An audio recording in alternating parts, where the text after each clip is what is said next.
party. They all knew my name.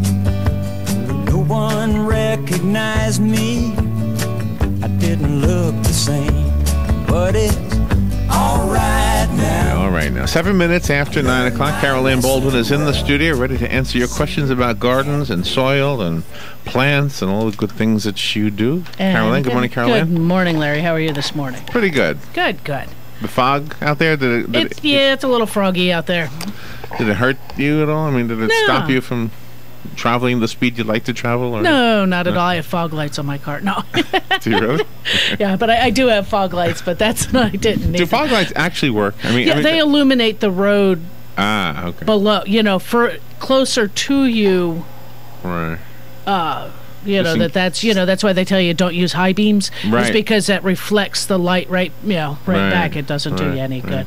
But yeah, it's not bad. By the way, it's nice out. I mean, it's like 3 days in a row I could wear shorts. I thought about you because there's a thunderstorm in the forecast for tonight. I know. Yeah, I'm counting. So yeah. All right. So this is what, the second? This should be the third. Oh, this should be the third. This should be the third. It had thunder.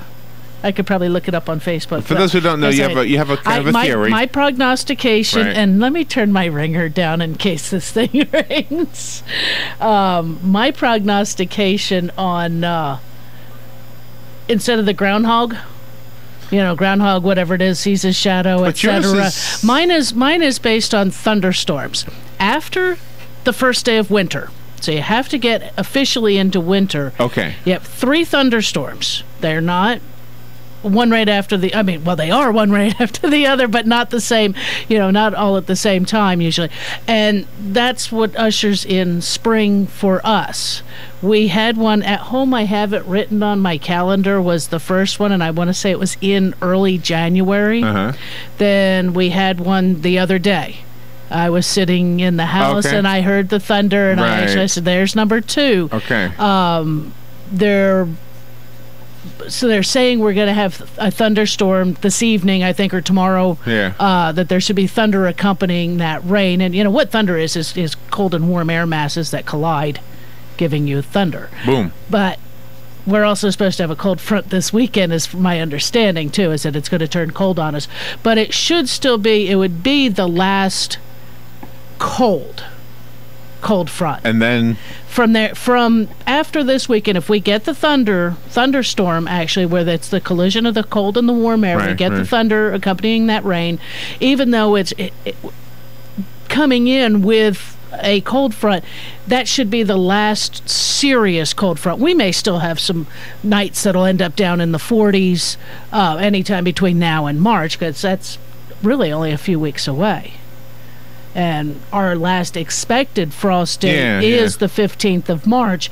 So we're already the 12th of February now. We get a good thunderstorm tomorrow night or tonight, whenever it's supposed to come through. That should be it. This weekend's cold front should be, if I'm right, which I have been pretty well. I know at least a couple of years I've been right. I wonder if the fact that we've had a very, very mild winter, does that mean we're going to have a very rough summer? It's hard to say. Hurricane after hurricane. Our winter was mild, but we still had that same cyclic weather occurrences where we would have rain, the cold front would come in. Yeah, it would warm, it would rain, cold front would come in. So that's how our weather fluctuates. Yeah. And even though they weren't all serious drops in temperature, mostly because the cold fronts didn't come in, and this is, again, my theory, and no, I have no education in weather. None whatsoever. I just like to play in the rain. Is our cold fronts, our rain occurrences and our cold fronts did not come in on a full moon. Full moons are generally, again, your coldest night of a cold front. I didn't know that. Don't ask me why. It's just something I've noticed over the years living here in Ocala, and that when it turns cold, it's usually, if you look at your calendar, it's kind of going where we might have a 40-degree night, a 35-degree night, then suddenly you get a 28-degree night. Look at your calendar, it's the full moon. Then the next night is 38 degrees again, but your coldest night happened to be that full moon night. I don't know if it's true. It's my it's my observations. Is what it is. Well, I trust them. I don't know that I observe anything. I don't lie to you, so I don't know that I observe anything in that regard. No. Well, it's just something, pay it to. I don't know anything about the acorns and the winters and the woolly worms really having any much effect in Florida. What I see is what I have noticed. So let me ask you about the full moon stuff. Yeah. Okay. By the way, if you want to call in, please do. Yeah. Because we're kind of not talking about plants. Not yet. Yeah, we'll get into. We're going to get into the full moon stuff. Every once in a while, somebody will give this really strong opinion that full moons affect human personality. Okay. I believe that's true. Yeah. And then I'll say, well, how? What's the scientific explanation? They say, well, doesn't the full moon make the tide? It reacts with the tides of the. But the tides go up and down all day long, all month long. If you are any bit familiar with fishing or the water at all, you have at least 2 very serious tides each year. There's a spring and a winter where it's an extreme low or an extreme high. They generally occur on a full moon. But not where the weather, where it's the low tide is a foot. What's the science behind that? Because the moon is still there's a greater force involved. But why? If it's all you're looking at is a different angle of the light. The moon itself is the same mass. It is, but somehow it does work within the closeness and the. But there is a higher source. You can't explain everything. That's the difference between science and faith. But I can ask the question. Yes, you can. The moon is. I don't know how it does it, but it does seem to. Ask any emergency room physician, any law enforcement, any EMT. Things like that. That more things happen during a full moon. I don't know if it's because there's more light out at those nights that people are out, maybe more. It's cyclic as with anything else. So does that, bringing it right to plants, does that, quite often you'll say plants need to have dark. Right. Does a full moon affect the plants? Or is that not enough light? Actually, somewhat it would, because it's the naturally occurring, and it's over that time period. It's a gradual. Is there a photosynthesis? Does photosynthesis take place on a full moon? If it's bright enough, it probably does, because you figure just light. Yeah. All right, we're going to get back to the normal. I don't think we settled that one. No, maybe next time. I think it's still up for grabs. All right, good morning. You're on the air with Carol Ann. Yeah, hi there. This is Dennis. Well, if the moon has that effect on the tides, which everybody knows, I'm a fisherman and I know how it does. Look at what percentage of your body is water. Right. And so it has an effect on your body because of the water content. What are we, like 30 or 40% water? I think it's more than that. But does it have more of an effect when there's more light? I don't know what it is. And actually take it back into the gardening thing. If you follow the moon signs, it even deals all the way into the zodiac portion of the moons, of when the moon, what phase the moon is in, of how you plant in a garden or in a landscape. Is there's certain parts of the moon that are better for starting seed, other times that it's better to plant your plants out, and then it's also for above ground and below ground plants. And you know what, before they started calling the people my birth being in July, and it's now Cancer the crab or whatever. Right. It used to be called moon children. Yes, I too am a moon child. I too am a moon child. I think I'd rather have that. I like it. Yeah, me too. But I like the crab too, though. I have some really neat crab jewelry that works with it. Oh, really? By the way, I had talked to you about Lowe's. You had recommended Lowe's for some pots. Yes. I called out there. They'll recycle them, but they won't let people have them. Oh, really? Because at the one I'm at, they will. So if I see any, I'll grab some. Okay. I'll grab some for you. You're welcome. Carolyn, did you see my thank you? My thank you song? You know what, I did, but I didn't get a chance to. But your face is the slide that you know how YouTube picks one. Right. You're on it. Oh, cool. Well, thank you. Your face is the face on the thank you song. Oh, cool. Thank you. Well, on one of them, Joe and Patsy's on the other one. There's two different ones. Good morning. You're on the air. Good morning. I'm not changing the moon subject, but I got a question for Carol Ann about the amount of temperature we're having. Good. It seems like in my yard the warm temperatures have started to make everything bud out. Yes. And I'm wondering if we get hit by another freeze and it kills back everything, do plants just bud out once a year, and even if it gets warm again, they've already budded out and they're not going to do it again until next year? Or a plant can say, all right, well, we're starting warm up again, I'm going to bud out again. That's my question. Okay, on the fruit trees and things like that, yes. If they're flowering now, if they're budding now, and they get hit with a freeze for this season, basically, yeah, they're done. Hate to say it, but that's part of what'll happen. Your other flowering plants, if it's like a dogwood tree, again, if those buds get damaged, that's pretty much it. The red buds have been blooming for weeks right now, and so those are probably almost finished.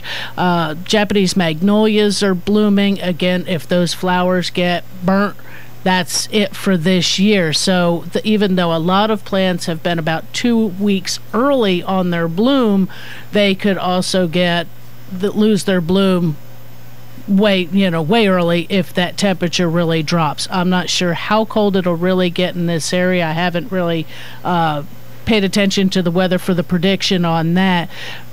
And even then, that can, depending, that may even change as this front gets a little bit closer.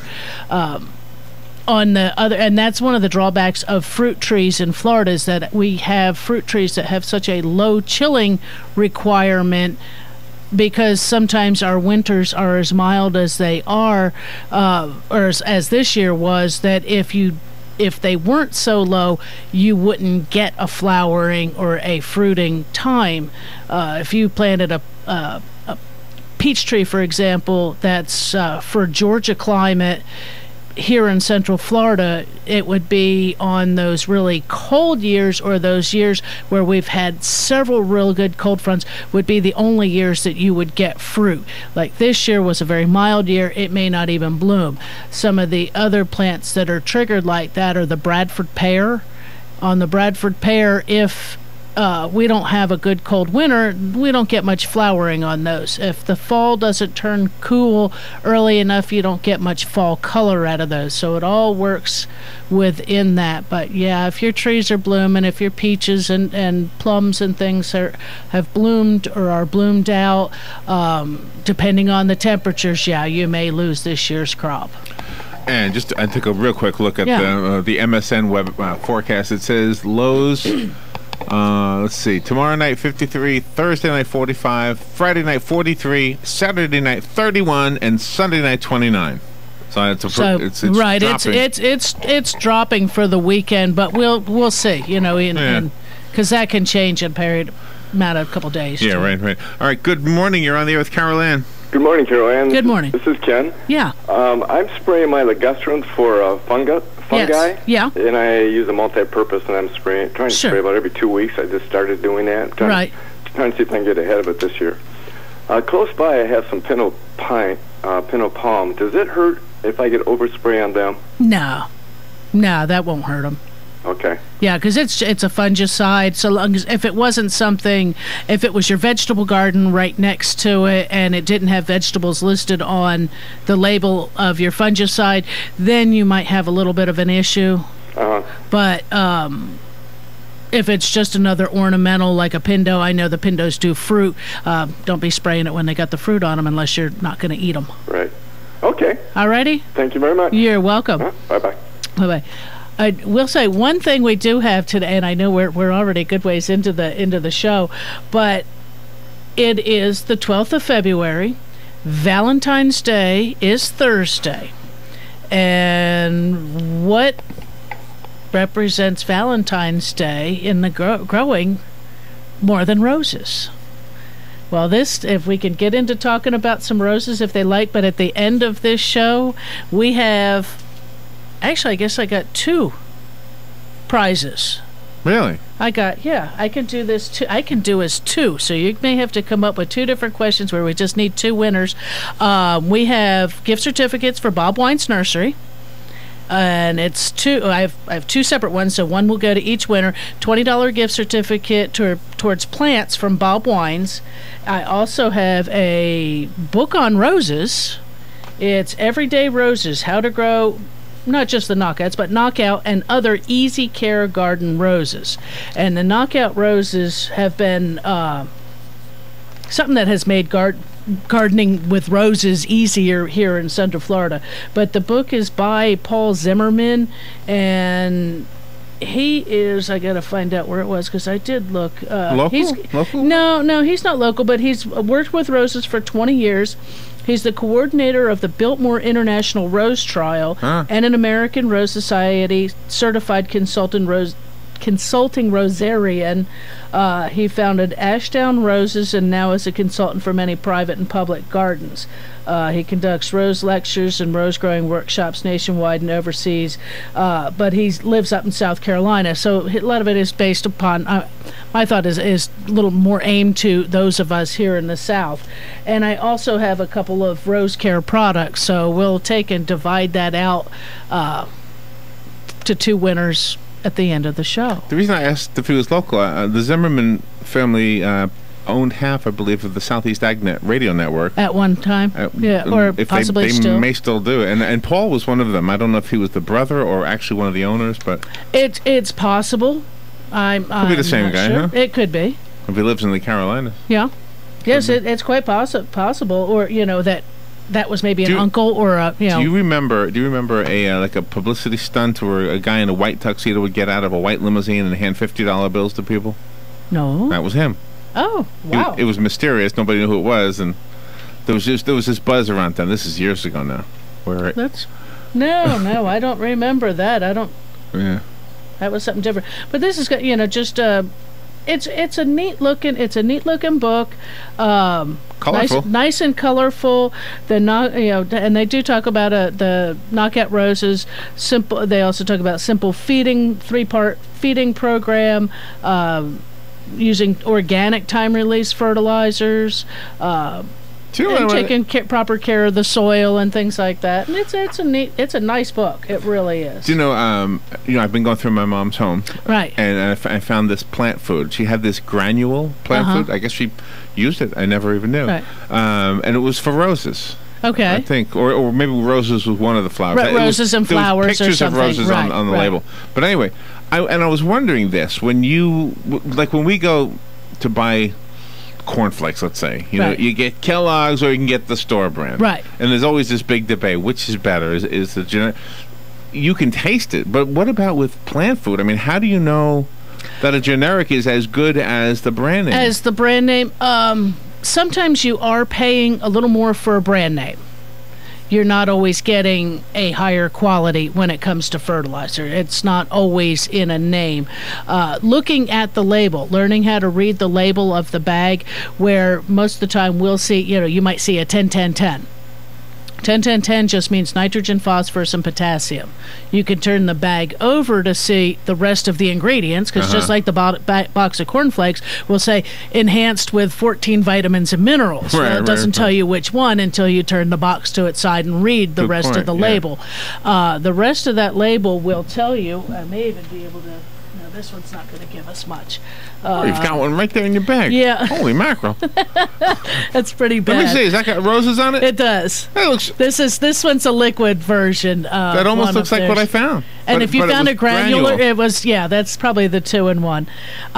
This is a 9-14-9, which is your nitrogen, phosphorus, and potash. Did you set me up for that? I mean, how did I know? No, I didn't. This is funny. But that's really all nutritionally that's in there. It's derived from potassium phosphate, ammoniated phosphate, and urea. So it doesn't have extra micronutrients like on a bag of fertilizer. If you do find, say, a bag of a 10-10-10, turn it over and it may just tell you that same thing. That's all it has is those 3 things. other ones, a higher quality one will also list boron, copper, iron, zinc, molybdenum, magnesium, manganese, all of these other, the small parts of the multiple vitamin put in there as well. Right. And you're usually looking for a good balance within that. Some of those will be higher or lower depending on what you're looking for, what you need. A palm fertilizer is going to have a good sulfur amount, a good magnesium and manganese quantity in there. A rose and flower food, you're looking for something possibly with a good center number on there, like this. Like I said, this is a 9-14-9. The 9 is nitrogen, which is your green part of the plant. The 14 is the phosphorus, which a lot of folks say that's flowering as well as root development. And the other 9 is, again, some more root development, stem development. And for roses, that's a good mix. And for other flowering plants, most of your bloom boosters are going to have a high center number. But you also want, if you can get them, the other nutrients in there. And in our soils and things like that, usually you're looking for something that's going to tell you it has a slow release nitrogen. Because the nitrogen, the nitrates, is what we're finding in the springs and the rivers and things like that, that's causing the contamination all through our ecosystems, because people have a tendency to over-fertilize or putting it down at the wrong time and then it washes away. But the slow release, a 50%, if you can find it, would be an optimum way, where it's released over a period of 3 or 4 months, where you're not having to go out there every 6 weeks and throw some more fertilizer on them. But they're... I remember as a kid, there was a guy, well, I guess I mowed his lawn is sort of how I know these people. They were much older than me. But he would give his wife the fish heads, and she would put them in the blender, and they'd pour whatever that made. Poured water into in there. The garden. Yeah. Have you ever heard of that? Oh, yeah. Well, just blending up the heads? Well, the Indians used to bury them in the... underneath their fish underneath the plants. Well, it makes sense, blending it up and adding some water to it makes you a fish emulsion fertilizer. It's stinky if you let it get ripe. Yeah, I mentioned this, But if you blend it up, it's not something that varmints are going to find. If you just took and buried that fish head, a raccoon may come through and dig up your garden. But if you turn it into something that you're going to water with, and maybe the next morning your irrigation's going to turn on, or you'll turn on your sprinklers, so could you and begin to dilute that down? I don't know, left field. Could you do that with a hamburger? I mean, could you put a hamburger in a blender and pour that in your garden? No, you don't want to put. You don't want to put that kind of stuff, because it's not going to offer the proper. The fish offers some other... The flesh of a fish is better than the flesh of a cow. And if you figure it's the fish heads, it was the guts and everything else. There was also planktons and things like that in there. Good morning. You're on the air with Carol Ann. Hi, Larry. How you doing? Good. How you doing? Good. Carol Ann. Yeah. Hi. Can you tell me how often are we supposed to fertilize citrus trees? How often do you need to fertilize them? About 3 times a year if it's an established tree. Oh, okay. And do it now in February, then again in June. You don't wait till March? No. February, June, and September. February, June, and September. Yeah. Oh, okay. Yeah, Thanks. and I like to do it if you between the trunk and the drip line, is I like to have my fertilizer under that whole area, not just on the drip line.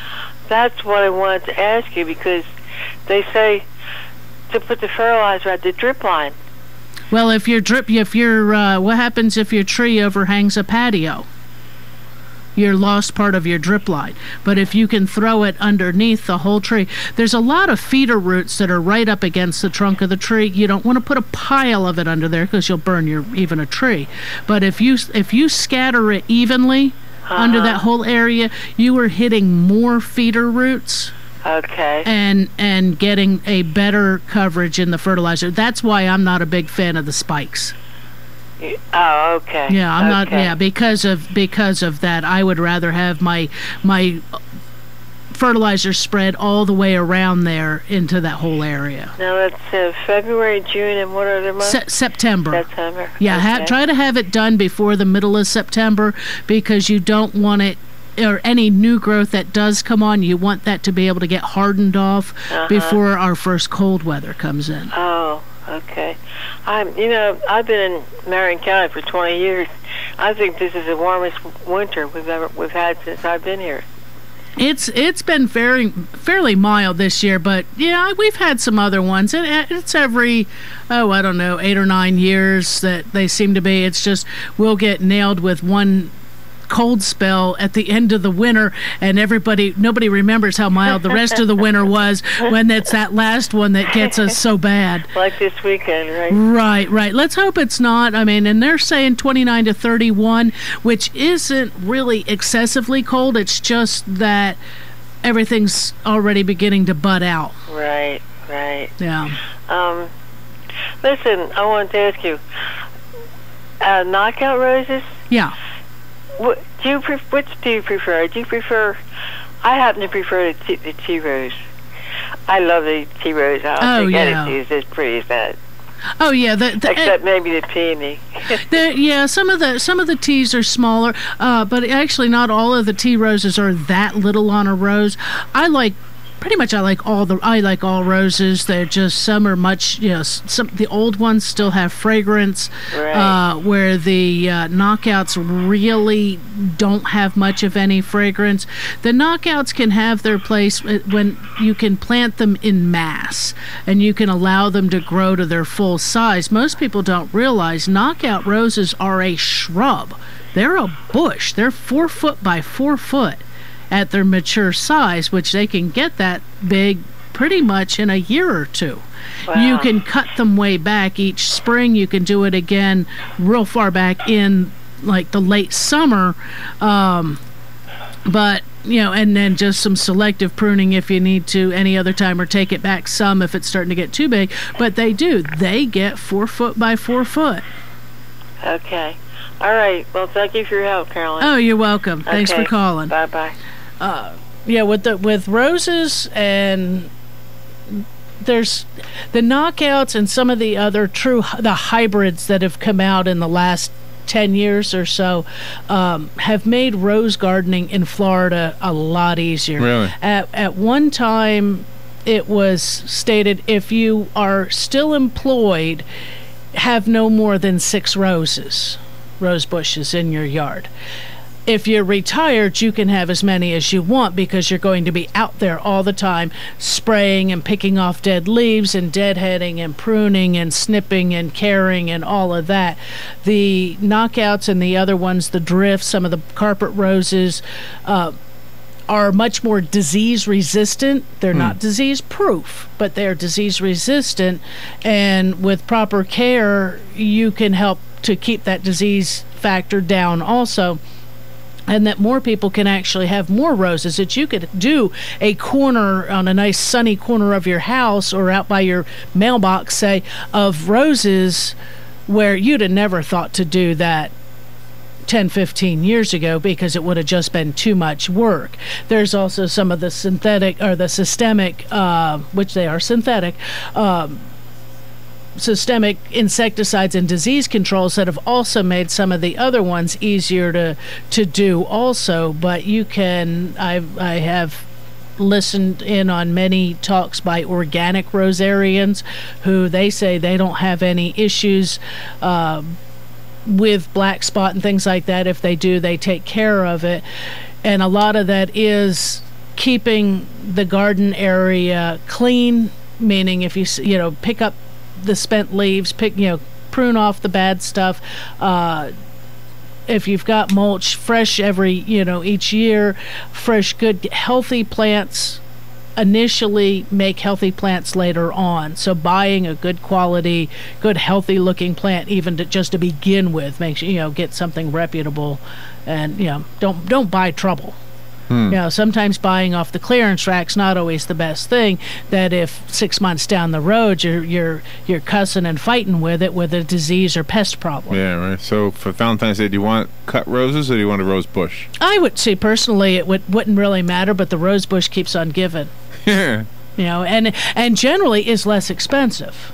If you think about how much roses go up during Valentine's Day, Mother's Day, and things like that, that if I had a rose bush given to me at Mother's Day, somebody could go cut me a rose from my rose bush and bring it to me. It didn't cost money. We need to take a break. Okay. And I've been looking up some questions. At the end of the show, we can give away you 2 prizes. Okay, great. So we'll do that. And let's take a break first, and we'll be right back. If you would like to be on Carol Ann's show, just call her. The number is the WOCA Climate Control Source Hotline, 622-9622. If you call right now, you'll be on hold about 2.5 minutes. Are you experiencing pain in your neck, head, or back? Have you been in a recent accident or injury? Get your questions answered by me, Dr. Riyad Fakuri, board-certified chiropractic orthopedist at the Fakuri Medical and Chiropractic Center, here on the Head to Toe Care Show, every Wednesday at 11 a.m. to answer your questions so you can get the help you deserve. That's Dr. Riyad Fakuri on the Head to Toe Care Show, every Wednesday at 11 a.m. on WOCA, The Source. Look who just walked in the room. Joel Wiesner from What's Up Ocala. Hey, Joel, I'm looking for something to do this weekend. You got any ideas? Absolutely. Check out our event calendar online at www.whatsupocala.com, and there is plenty of events there for you. Daily news updates to event reviews and magazine articles. Really? We've organized it all in one place online for you to cut through all of the hassle of finding something to do this weekend. We have a daily event calendar, a bi-monthly magazine, and we also do daily news articles. All right, Joel, that's perfect. Thanks so much. Yeah. Whatsupocala.com. Here we go. Hi, this is Josh. And this is Brad. Join us every Friday at 9 here on WOCA for our show, Winging It. It's all about aviation and such things. Basically, just winging it. It's a chance for me to rebel against the orderly way of flying. We will also be giving away Discovery flights and other prizes. So tune in on Fridays here on WOCA The Source. Or watch us online at www.woca.com. Okay, let's go home. Okay, guys, listen up. It's that time of year again. Little chocolate hearts, roses, earrings. Valentine's Day's coming up. Last year you got me slippers that didn't fit. The year before, it was that steering wheel cover for my car. And don't even get me started on the vacuum cleaner incident. Now don't get me wrong, flowers and jewelry would be nice, but this year I'd like something I can thank you for every single day. That new bathroom I've been dreaming about. You know, the one with the rain heads, body sprayers, touchless faucets, bidet, and even the seat warmer. So here's what you do. Step 1, return the crockpot and apron that you thought were good ideas. Step 2, pick up the phone and call Mike Scott Plumbing now. You heard the lady, guys. Call today to schedule an appointment to visit one of our beautiful showrooms. The main showroom in Hernando or the new showroom in Wildwood right across from Brownwood Square. Call today, 237-2888. That's 237-2888. And remember, if water runs through it, we do it. Mike Scott Plumbing. And that leaf blower in the closet better be for your mother. Better be for your mother. 20 minutes before 10 o'clock, let's rejoin Carol Ann Baldwin. You've got a garden. If you've got a question for Carol Ann, the number is the WOCA Climate Control Source Hotline, 622-WOCA. Super.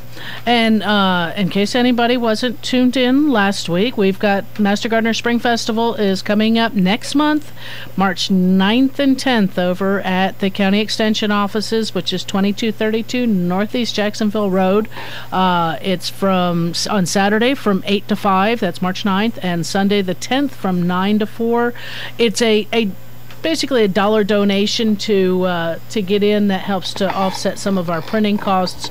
Children under 12 are free, but sorry, no pets. For years we never had to worry about that, but then a few years ago, I think we had a couple of incidences where it was actually more of a tripping problem, but with a little dog on a leash and gets under somebody's foot, and we don't need anybody to get hurt. So just leave Fluffy or Fido at home so that you're not worried about leaving them in the car. And it looks like you have a phone call. Good morning. You're on there with Carol Ann. Yeah, good morning, Carol Ann. Good morning. Say, I planted a lot of cactus around the house. It's the cucumber type with little spikes on it. Okay. Yeah, and at that time they were like 1.5-ish, Boy, now they're pushing 4.5, 5.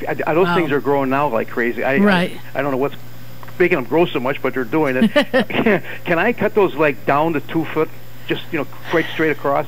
Or will that damage them? Yeah, that's probably not going to be the best thing to do for them. Are they ones? Do they have any branching to them? Yeah, way in the top. Way in the top. Yeah, they're you could branching probably take those branches off. Would be the way I would figure on doing that, and they may even just pop off. Right. Yeah, put you some good heavy leather gloves on, and then see whether a knife or a sharp pruner and. Yeah. What eventually happens, though, when they get a little higher, they kind of, once we get some moisture in the ground, they kind of fall down. They lean over, Right. Well, that's what I said. If it's branching way up at the top, I would try to take that off, because that's probably making them top heavy. That's where the weight is. Yeah.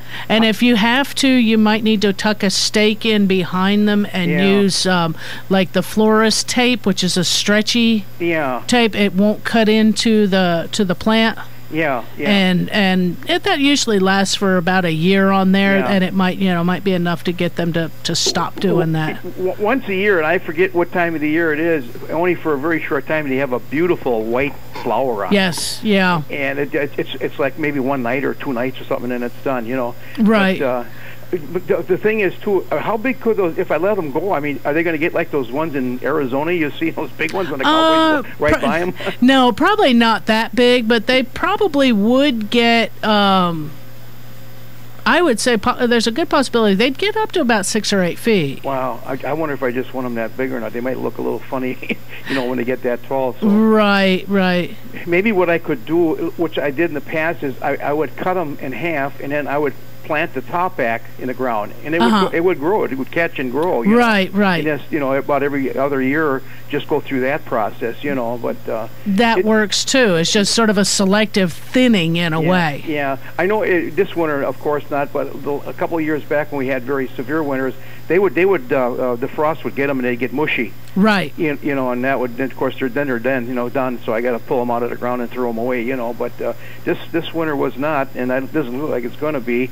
So they're all alive and well, and they're even growing this time of year. Wow. I can measure one out of my kitchen window along a wall, and I about once a week, I would say it grows about an inch every week. Wow, that's a quick grower there. Yeah, and I'm not watering, I'm not fertilizing, I'm not doing anything to them, but they just like the climate right now or whatever. But, and like where you have them planted. Yeah. But okay, so I think I don't know what I'm gonna. I think I'll just cut them off and then restart the bottom and start part. Another piece of it where the branches are. Right. That's how I originally got them. Well, I would break off these little branches, the smaller branches, and plant those. Right. And my God, in less than a year's time, they were up there already. On their way to the sky. So great. It's interesting. Yeah. Okay. Well, thank you. Oh, you're welcome. Yeah. Okay. Bye. Now. Bye. And you have another phone call. Good morning. You're on the air with Carol Ann. Good morning, Carolyn. This is Andrea. Yeah. I was just calling. I haven't had any luck trying to grow African violet. Okay. So I don't know if you can give me some tips on it. I tried it twice, and this one that I have is already going downhill again. It's struggling. With African violets, they are a little particular, but once you find the right spot, then they're very easy. They usually like a windowsill that I want to say it's on the probably on the west side of the house, I think. I would have to probably double check on that. But you're looking for a nice bright window that's bright for most of the day. You don't want the direct sun coming in, but you do want it nice and bright.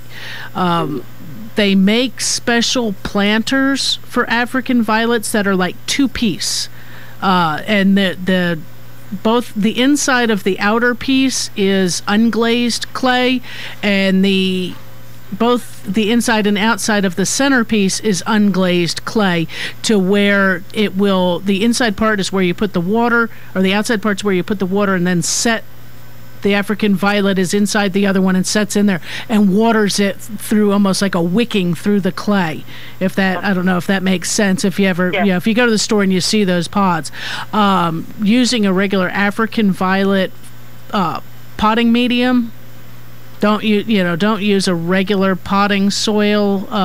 There is some special stuff I think added to those African violet ones.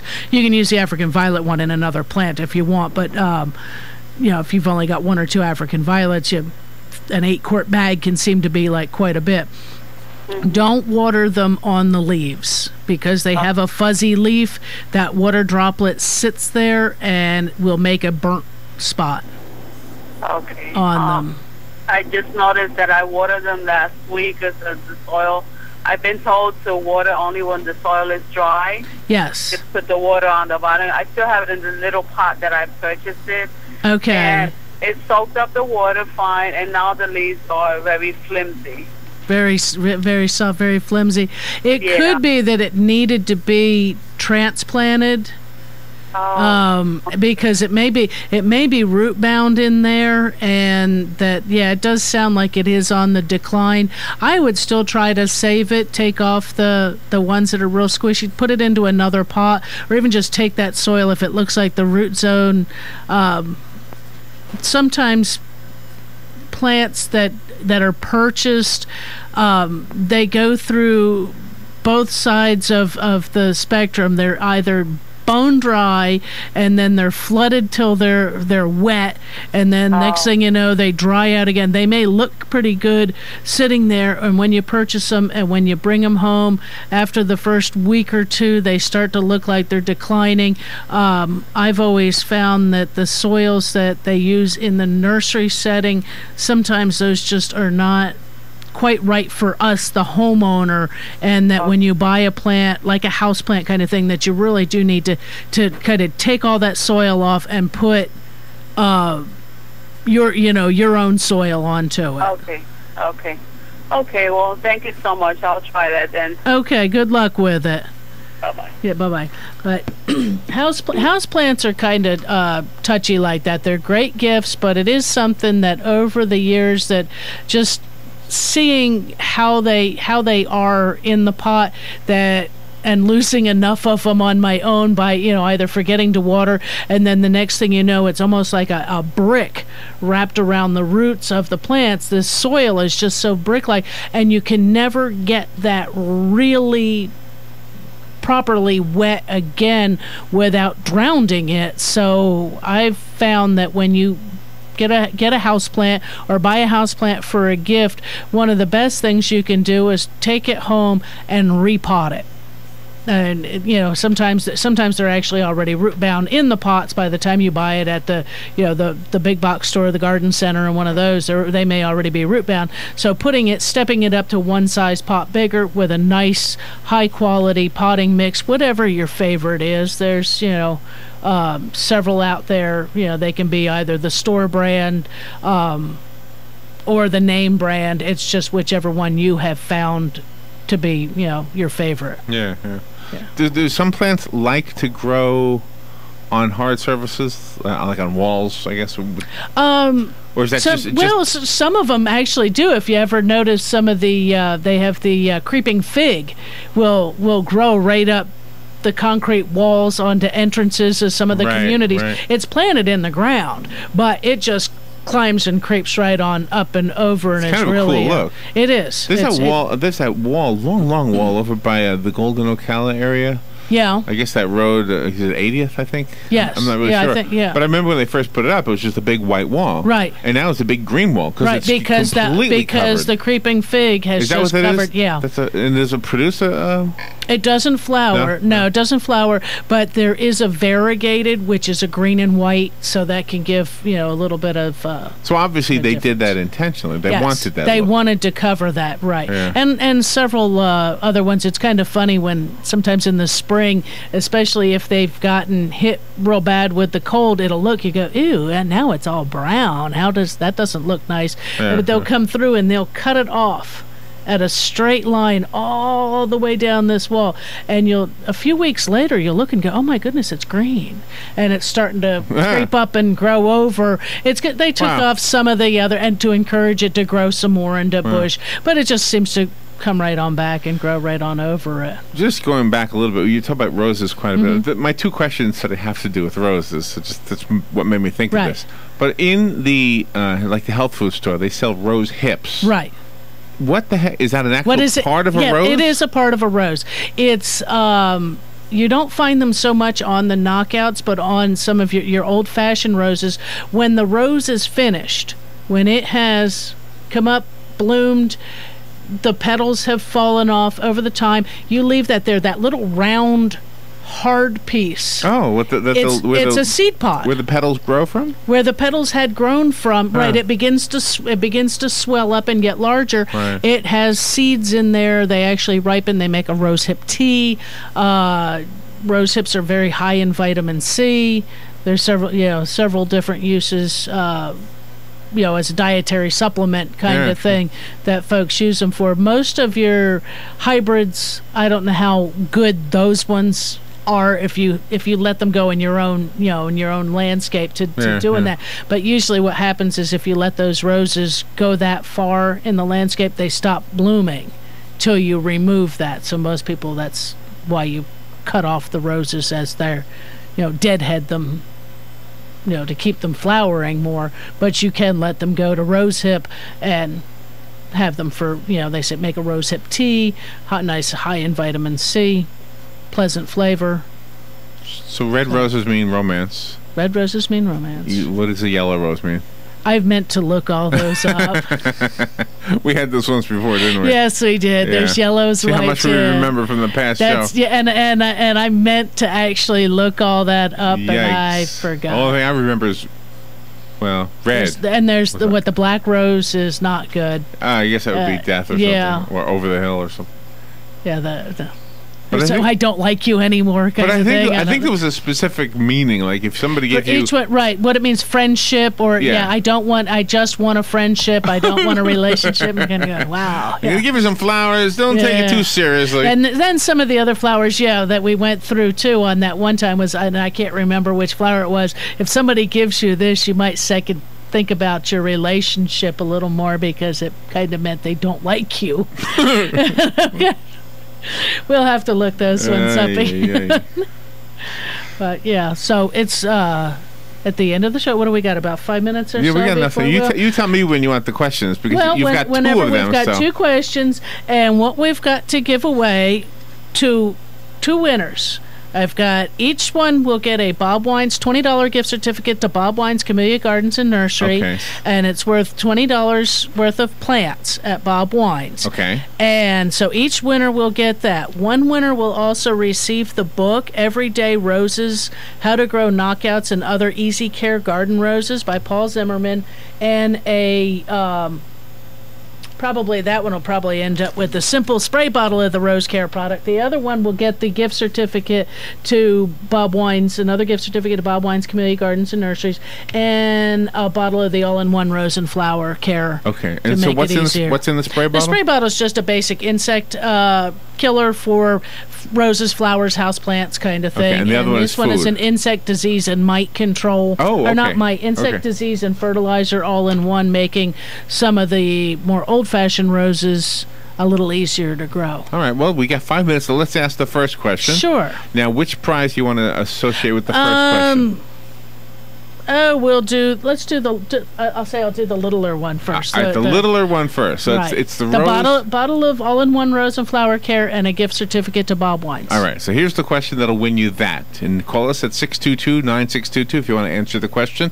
That 622-9622 is the WOCA Climate Control Source hotline. So that's what you need to call to answer the question. Here it is. The world's oldest living rose is believed to be 1,000 years old. It continues to flourish on a wall, which is where my other question came from. The wall is at a cathedral in Germany. What is the name of the cathedral? Yeah. So if anybody is a rose, 1,000 years old, on a wall in a cathedral in Germany, what's the name of the cathedral? I'll even give you a hint. It starts with an H. So you answer that question and you get the first prize. Right. Let me ask the second question for the second prize, okay? The second question is, according to Greek mythology, The rose got its name from what god? Or goddess, I guess would be a goddess. From which goddess? Which goddess gave the rose its name, according to Greek mythology? Rose? No, it's not Rose. It starts with an A. Starts with an A. So I think I know that. The name one. of the cathedral starts with an H. The name of the goddess starts with an A. Remember, if you name the goddess, you get the spray, you the get book, right, and a gift certificate. And if you name the cathedral, you get the food and the gift certificate. Okay. Good morning. You're on the air. You want to answer one of them? I would love to, and I'd like to thank Google. It's Hildesheim. That's good enough for me. That's the cathedral. Yeah, Hildesheim. Looks like it says. All right. So this is Lauren. Yeah. So Lauren, the cathedral gets her the smaller of the two packages, right? The cathedral was the first. The first one, right? Was the first one. So that's the package to your right. Yeah. All right. It's going to be waiting for you, Lauren. Beautiful. Thank you, Carol Ann, WOCA, and Google. Thank you. Thank you. All right, so we got that one giveaway. Now, the other one will be won by the person who answers the question, which goddess, according to Greek mythology, gave the rose its name? Her name was not Rose. It starts with an A. That one, if it's what I think it is, it should be pretty easy. Yeah, and I don't know much about Greek mythology, but Mikey, I'm a little rusty with my Greek mythology. Used to know more of it, but anyway, anybody can guess this one, you will win the other prize. You get the other prize. And in the meantime, we'll just wait. We'll just go through and twiddle our thumbs. Twiddle our thumbs. Pick our fingernails. No, I need to clean my fingernails. I was gardening this morning before I got here, but don't forget. Oh, wait, I had... You know what? I left the other little piece of paper. You have some more? You have some more information that needs to be... No, here we go. Anybody interested, this is April 4th and 5th, the Native Plant Show in Kissimmee. Let's go ahead and see if we got an answer. All right, good morning. You want to answer that question? Can I give a hint regarding the goddess? Yeah. She's called the Mighty. The Mighty? You got it. Oh, you're giving a hint. A hint. It's a hint. I got you. Okay, Lauren. Okay. After Mighty. Okay. Right. So yes, there that's you go. right. That's good. Thank you. Give a hint for somebody. 4-syllable goddess. All right. All right. Somebody's trying. Let me take that call. Good morning. You know who the goddess is? Is it Chloris? No, it starts with an A. Starts with an A. Rhymes with mighty. And it's the Mighty. Any idea? What? No. Begins with an A. It's an easy one. And it rhymes with mighty? Sort of, kind of. Sort of, yeah. The last part of it does. No. There's also a hairstyle in the beginning part of the name. Yes, there's that big hairstyle. Yeah, from the 60s. The Beehive? No. That's all I got. Starts with an A. I have no idea. There's probably a sexual stimulant that's named after her, too. Wow. Oysters are an aphrodisiac. Hey, that's close enough. Aphrodite. The Mighty Aphrodite. The Mighty Aphrodite. Never heard that. And Larry, I don't know. I guess I was more surprised that I didn't know. Well, you got the prize anyway because we're easy. Oh wow! For the morning. And who's this? This is Kathy. Oh, I thought it was your Kathy. All right. Kathy. Well, it's waiting for you. You got a rose bush, a book, and a bottle of rose and flower spray. Sweet. I didn't even know what you were doing. Oh, yeah. Oh, excellent. Thank you. You're welcome. Thank you, Kathy. All right. Have a good morning. The prizes will be waiting here for Kathy and Laura. That was fun, right? That was fun. The Mighty Aphrodite. The Mighty Aphrodite. I never heard that before. That's what. Yeah, I was thinking that's who that was. There were so many other things about the rose. It was there's some all interesting kinds stuff. of trivia about roses out there, and maybe we'll look up some other stuff over the next few weeks. Well, that was bring us some fun. Thank you, Caroline. Thank you, Larry. Everybody, have a great week. Let's see. Today's Mardi Gras, so enjoy Mardi Gras. Today's Fat Tuesday. Tomorrow's Ash Wednesday. Enjoy the beads if you get any beads.